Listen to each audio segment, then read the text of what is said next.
Hello, ഇന്ന് പഴുത്ത മാങ്ങ കൊണ്ടുള്ള ഒരു മാങ്ങാക്കറിയുടെ റെസിപ്പി ആയിട്ടാണ് വന്നിട്ടുള്ളത്. നല്ല ചൂട് ചോറിൻ്റെ കൂടെ ഈ കറി ഉണ്ടെങ്കിൽ നമുക്ക് വേറെ കറിയുടെ ഒന്നും ആവശ്യമില്ല. വയറ് നിറച്ചും ചോറ് കഴിക്കാം. അപ്പോൾ വളരെ എളുപ്പത്തിൽ തയ്യാറാക്കാൻ പറ്റുന്ന ഈ ടേസ്റ്റി ആയിട്ടുള്ള കറി എങ്ങനെ ഉണ്ടാക്കാം എന്ന് നോക്കാം. അതിനായിട്ട് ഞാനിപ്പോൾ ഇവിടെ 2 വലിയ പഴുത്ത മാങ്ങ എടുത്ത് ഇതുപോലെ കഷ്ണങ്ങളാക്കി എടുത്തിട്ടുണ്ട്.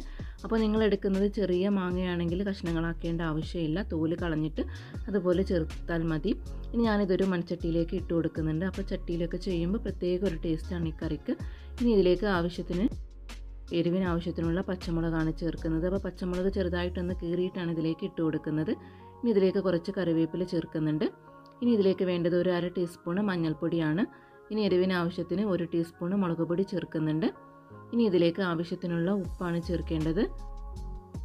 ഇനി മാങ്ങ വേവാൻ ആവശ്യത്തിനുള്ള വെള്ളം ചേർത്ത് കൊടുക്കാം. ഇനി ഇതെല്ലാം ഒന്ന് മിക്സ് ചെയ്തെടുത്തതിന് ശേഷം ഒന്ന് കുക്ക് ചെയ്തെടുക്കണം. ഒരു 10 മിനിറ്റ് ഒന്ന് കുക്ക് ചെയ്തെടുക്കാം. അപ്പോൾ ഞാനിത് പെട്ടെന്നൊന്ന് കുക്ക് ചെയ്ത് കിട്ടാൻ വേണ്ടിയിട്ട് ഞാനിതൊന്ന് അടച്ച് വെച്ചിട്ടാണ് കുക്ക് ചെയ്തെടുക്കുന്നത്. ഈ സമയത്ത് മിക്സിയുടെ ചെറിയ ജാറിലേക്ക് ഞാനിപ്പോൾ ഒരു 1/2 കപ്പ് ചിരകിയ തേങ്ങ ചേർത്ത് കൊടുക്കുന്നുണ്ട്. ഇനി ഇതിലേക്ക് കുറച്ച് ചെറിയ ഉള്ളിയാണ് ചേർക്കുന്നത്. ഞാനിപ്പോൾ ഇവിടെ ഒരു 4 ചെറിയ ഉള്ളി ചേർക്കുന്നുണ്ട്. ഇനി ഇതിലേക്ക് 1 ടീസ്പൂണ് ചെറിയ ജീരകം ചേർത്ത് കൊടുക്കാം. ഇനി ഇതിലേക്ക് കുറച്ച് വെള്ളം ചേർത്തിട്ട് ഇതൊന്ന് അരച്ചെടുക്കണം. ഞാനിപ്പോൾ ഇതൊക്കെ ഒന്ന് നന്നായിട്ട് അരച്ചെടുത്ത് വന്നിട്ടുണ്ട്. ഈ സമയത്ത് നമുക്ക് കറിയൊക്കെ തിളച്ച് വെന്തോ എന്ന് നോക്കാം.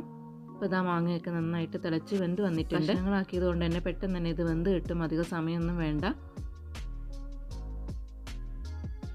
ഈ സമയത്ത് നമുക്കിതിലേക്ക് അരച്ച് വെച്ച് തേങ്ങ ചേർത്ത് കൊടുക്കാം. ഈ മിക്സിയുടെ ജാറിലേക്ക് കുറച്ചുകൂടെ വെള്ളം ചേർത്തിട്ട് ഞാനിതിലേക്കൊന്ന് ഒഴിച്ചു കൊടുക്കുന്നുണ്ട്. ഇതെല്ലാം ഒന്ന് മിക്സ് ചെയ്തെടുത്തിട്ട് നന്നായിട്ടൊന്ന് തിളപ്പിച്ചെടുക്കണം. അപ്പോൾ കറിയൊക്കെ കുറച്ച് ലൂസായിട്ടാണ് ഇരിക്കുന്നത്. ഇനി ഇതൊക്കെ ഒന്ന് കുറുകി വരണം. അപ്പോൾ അതുവരെ നമുക്കിതൊന്ന് തിളപ്പിച്ചെടുക്കാം. അപ്പോൾ ഇതാ കറിയൊക്കെ നന്നായിട്ട് തിളച്ച് കുറുകി വന്നിട്ടുണ്ട്. ഇനി ഇതിലേക്ക് കുറച്ച് തൈരാണ് ചേർത്ത് കൊടുക്കേണ്ടത്. അപ്പോൾ കറിക്ക് എത്രയാണോ പുളി വേണ്ടത് അതിനനുസരിച്ചിട്ടുള്ള തൈരാണ് ചേർക്കേണ്ടത്.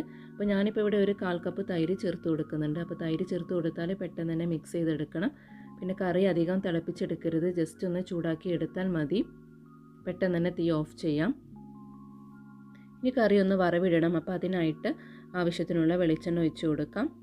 വെളിച്ചെണ്ണ ഒന്ന് നന്നായിട്ട് ചൂടായി വരുന്ന സമയത്ത് ഇതിലേക്ക് 1 ടീസ്പൂണ് കടുകിട്ട് കൊടുക്കാം. അപ്പോൾ കടുകൊക്കെ നന്നായിട്ട് മൂത്ത് പൊട്ടി വരുന്ന സമയത്ത് ഇതിലേക്ക് കുറച്ച് ഉണക്കമുളക് ചെറുതായിട്ടൊന്ന് മുറിച്ചിട്ട് കൊടുക്കുന്നുണ്ട്. ഇനി ഉണക്കമുളക് നന്നായിട്ടൊന്ന് മൂത്ത് വരണം. അപ്പോൾ ഉണക്കമുളകൊക്കെ നന്നായിട്ട് മൂത്ത് വന്നിട്ടുണ്ട്. ഈ സമയത്ത് ഇതിലേക്ക് കുറച്ച് കറിവേപ്പില ഇട്ട് കൊടുത്തൊന്ന് മൂപ്പിച്ചെടുക്കാം. നമുക്കിത് കറിയിലേക്ക് ഒഴിച്ചു കൊടുക്കാം.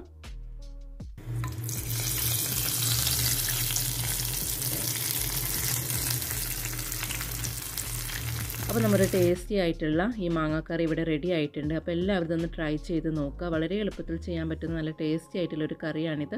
ഇപ്പോൾ അധിക വീടുകളിലും പഴുത്ത മാങ്ങയൊക്കെ കിട്ടുന്ന സമയമാണ്. അപ്പോൾ എല്ലാവരും ഇതൊന്ന് ട്രൈ ചെയ്ത് നോക്കുക. അപ്പോൾ നിങ്ങൾക്ക് എൻ്റെ ഈ വീഡിയോ ഇഷ്ടപ്പെട്ടാലും നമ്മുടെ ചാനൽ സബ്സ്ക്രൈബ് ചെയ്യാനും ലൈക്ക് ചെയ്യാനും ഷെയർ ചെയ്യാനും മറക്കരുത്. വീണ്ടും മറ്റൊരു റെസിപ്പിയുമായിട്ട് ഞാൻ വരുന്നതാണ്. താങ്ക്